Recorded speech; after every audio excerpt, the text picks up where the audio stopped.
আজকে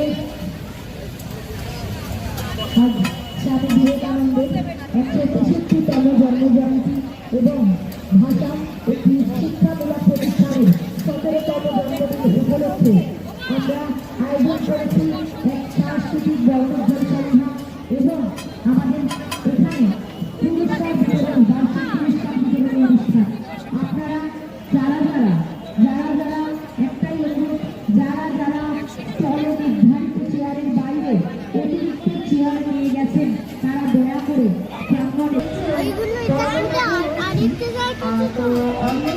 আমার তরফ থেকে বন্ধুগত বা অন্যভাবে একটি সম্বর্ধনা একটি অনুষ্ঠান আমি করবো, সেদিন সবার আগে অন্য কিছু বলতে চাই।